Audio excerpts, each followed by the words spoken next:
Welcome to a Safe Place podcast. For people that are struggling now with mental health, this is the advice we'd like to give to somebody that's silently struggling. You don't have to live that way. You don't have to struggle in silence. You can now be unsilent. You can live well with a mental health condition as long as you open up to somebody about it. Because it's really important you share your experience with people so that you can get the help you need and the help you deserve.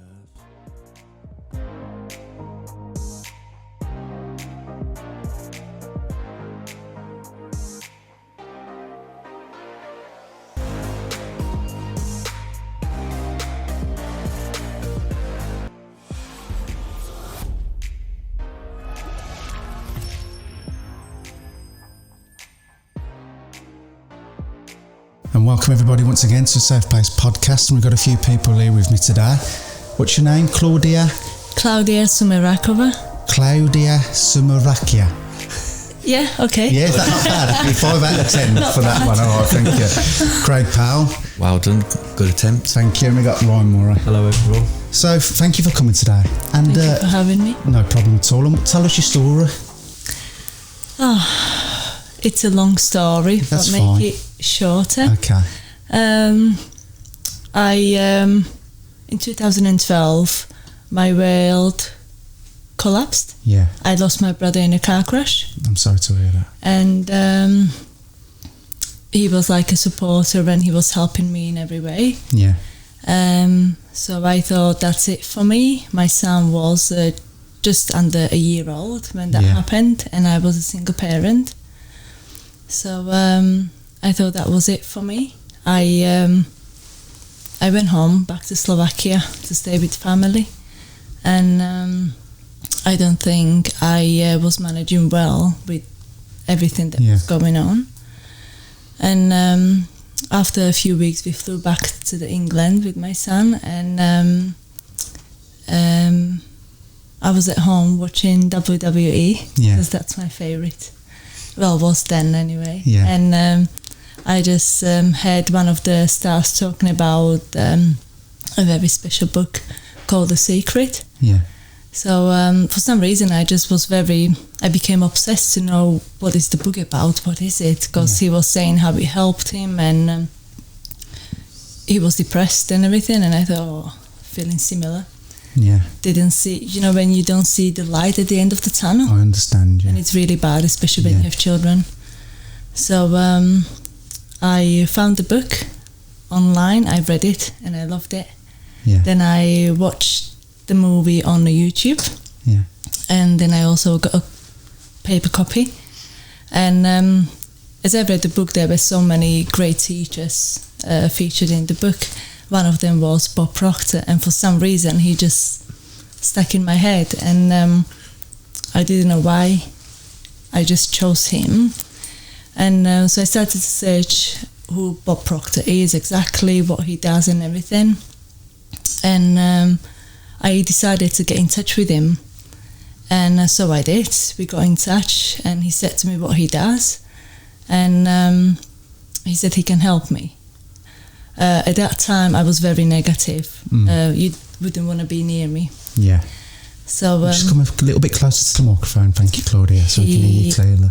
He said to me to read the book that helped him, but then back then I hated reading. I hated books, so I said to him, "No, I can't read." He said, "Of course you can." I said, "No," and he said, "Okay, we'll do different." So he sent me some videos to watch him.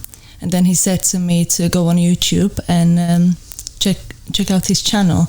And I thought, he might be trying to sell me something. So, but anyway, I went on YouTube, I checked his channel, and I could see that he wasn't trying to sell anything. He was really trying to help me. Yeah. So I was just going through videos for a couple of months, and I was still keeping in touch. He was emailing me, read this, that, read that. Was you still feeling low at that point? Was you still quite down? Yes, but not as bad. You could see a little bit of a light. Yeah, a bit better. Yeah. Yeah. But still, it was quite bad, because you should be full of life, especially when you have children. Yeah, so you had something to sort of hang on to, but it was still... Yeah, I wasn't sure. I thought, oh, will it help? Because I wasn't that person that would really believe in positive thinking. Yeah. I thought, oh no, what a load of crap. I didn't believe it. I was very negative. And for some reason, he was inviting me to Paradigm Shift. And I said, no, I said, I'll do it later. The reason was I didn't want to pay. Yes. That was the right reason. I said, I'm not paying for that crap. I don't even know if it's going to help. Yeah. And I wasn't working at that time. So I thought I definitely not spending money on something that I don't know even what it is. But anyway, I just carried on doing what he was doing. Sometimes I would listen. But I was getting a bit better. So there was something, but I was so anti-positive thinking that I couldn't really see that, actually it is working. Yeah. And I found a partner at that time as well, and everything was going really well. And obviously I was using the universal laws already. Yes. Without knowing, because I didn't have a clue that there were any. Yeah. And these universal, is this the law of attraction that you speak about? Yes, Is it? law of attraction, yeah. Okay, so you was using them without even realising that you was using them, basically, wasn't you? Yeah, and I read The Secret, but in the book it doesn't really tell you. It talks about law of attraction, but it never says that the first law is the law of vibration. Yes. So I was just like unconscious competent. I was using it without knowing. Yeah. So, as I said, I found a partner and everything was good. And then whatever things happened and it wasn't working well. And our relationship wasn't working well. And I thought, oh my God, here we go. Yeah. And I still kept in touch with Bob, and I said, oh, this is going wrong and it's not right. And I didn't get any email back. And a few days later, I got an email saying he was inviting me to Paradigm Shift. And for some reason, I was like, oh yeah, I'm going to go. I'm going to attend. Well, I couldn't go in person because it was all sold out. So I decided to live stream it. So I've done that, and it was the best thing I have done, because it was 3 days streaming, Friday, Saturday, Sunday. And it was a complete game changer. Yeah. Like after those 3 days, I was a completely different person. Yeah. And just after 3 days as well, that's pretty incredible, isn't it? So what sort of things was, what happened in those live streams that just connected with you to force the change?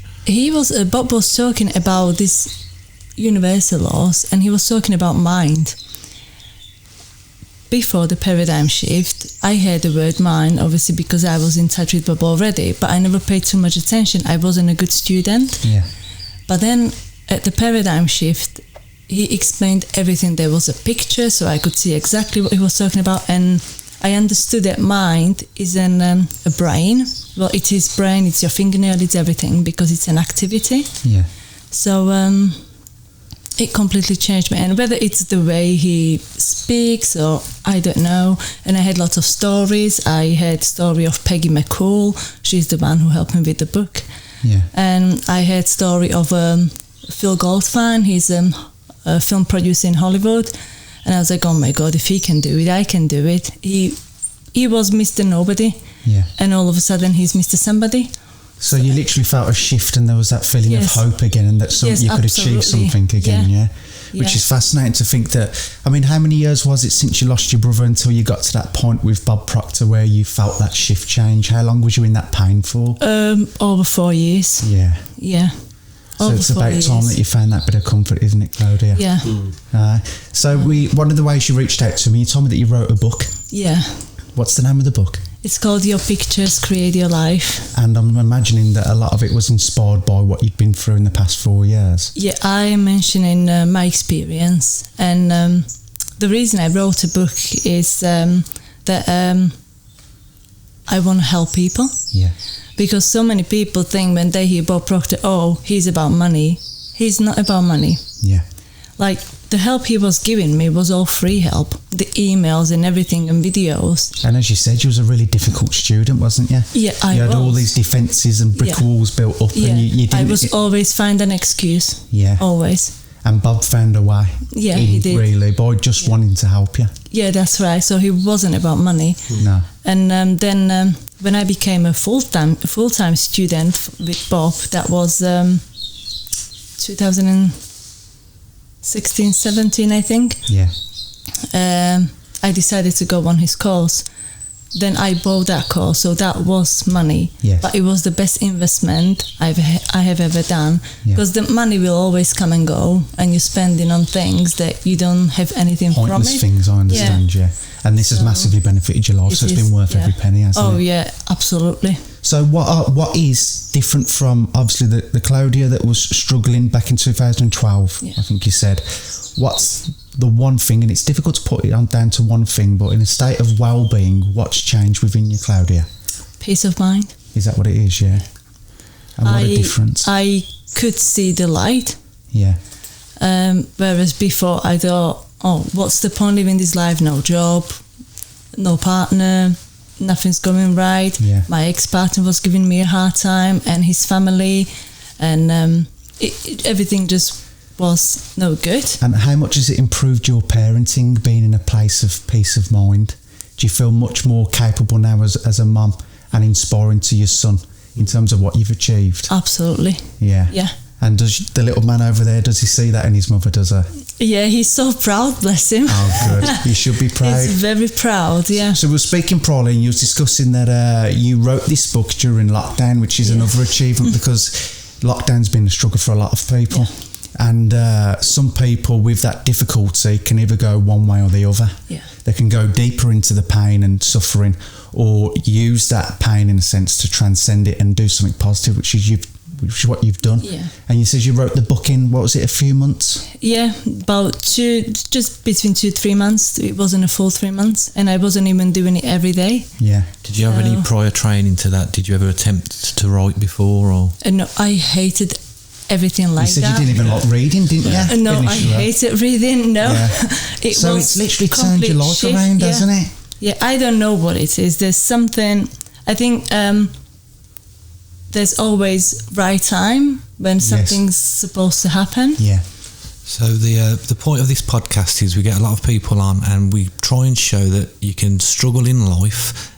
and you've had really bad grief, and you had certain anxiety come up with this grief, and you've lost hope in life, and not to want to live is like a horrible feeling, isn't it? It is, yeah. You know, not to want to go on and get up in the morning. So we try and say to people who are like this now that you can find this place, you can, and it doesn't matter what it really is, whatever, you know, faith that you have in something.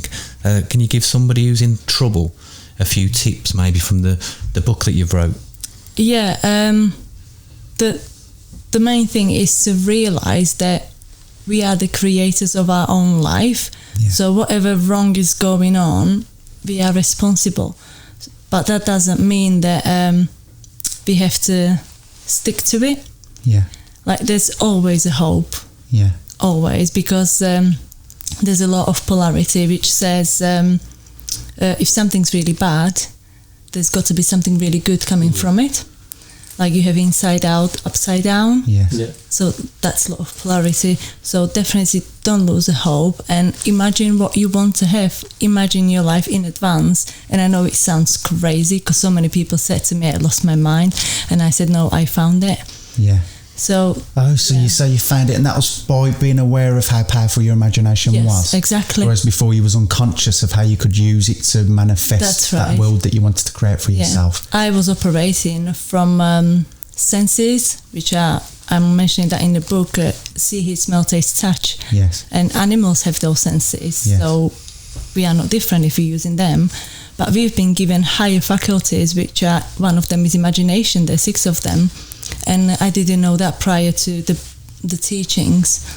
So, definitely imagine people don't have to spend time studying this, or not even my book, but what they should do is close their eyes, especially when they feel bad. Imagine the life you want to have, and be grateful, because gratitude is the key. Yes. So even be grateful for struggle, because if you really think about your struggle, something's really bad, you'll see, right, maybe this is the lesson for me. That's a really good point. Being grateful for the struggle, that's something that we don't really hear. It's easy to be grateful for the things that we're happy to have in our lives, but trying to turn that focus into what about my struggle is something that's there to help me grow and transcend. Exactly. So being grateful for the struggle is a lovely thing to hear, isn't it? Yeah, and it's difficult in the place of madness and anxiety and stress and grief to try and use that imagination. It is difficult because it's you know what you want to do in your life. You know you want to just feel good, don't you? That's all you want. Yeah. You want this feeling, and you can, and you should. And it's almost like it's only a thought away.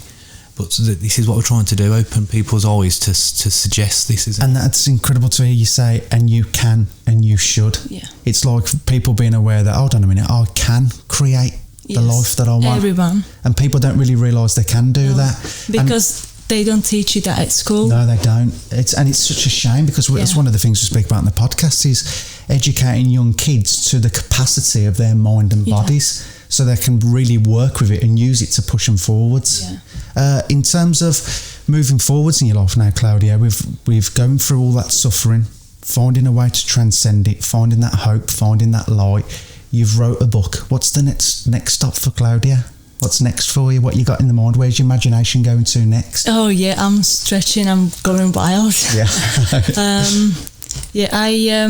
I want to give my knowledge to people. Yes. So I started my own coaching. Yeah. It's called Klaudias Coaching, and I got a page on Facebook as well. Good. And I upload the videos. I receive lots of questions. I do like Q&As, and I know there's many people that won't comment or anything, but I know they do watch it, and it helps them. And that's what I want. I want to help as many people around the world as possible. Because you know what it's like to have been in a bad place, don't you? Yes. And I don't want anyone to be there because they don't have to, but they don't know that. Yeah. So we can only argue, make sure you pick up Klaudia's book and have a read of it, because it's not just a book that's been written, it's come from direct experience with pain and how to transcend it. Exactly. And what we'll do with the YouTube video, we'll put a link to all Klaudia's pages and where they can purchase the book at the bottom so people can get towards you. Oftentimes when they like my page either on Instagram or Facebook, once a month I put either free ebook. I give 100 free ebooks away or 20, 30 paperbacks away, and I send it, so they don't pay anything. I pay it all. No, that's because beautiful, there's not Klaudia. Everyone that can afford to even buy a book. Like there's, I think the ebook is £2 on Amazon. Some people don't have it. No. So they, I'm trying to help because I know what it is like. Yeah. So it's a beautiful thing. I mean, that's the beautiful thing with transcending suffering, as we say. You can go one of two ways. You can go further down that black hole. Luckily, you've came out the other side, and now what you do with that wisdom is you use it to help people. And that's a familiar thing that happens, isn't it? Yeah. You hear a lot of people that suffer, do something positive, and then always somehow try and give something back because they know that someone else is like that. Yeah. So that's like the perfect dream message, isn't it? It is, and that's the hope for, as you say, you try and reach out to people in the sense now that haven't got any hope. Yeah. And in a sense, you're the template for somebody who can say, well, she went through this, she felt this pain, and now look where Klaudia is, look how she helps people, look how she feels that lovely sense of well-being. You're that for them now, which is a lovely place to be, isn't it, Klaudia? Yeah, absolutely.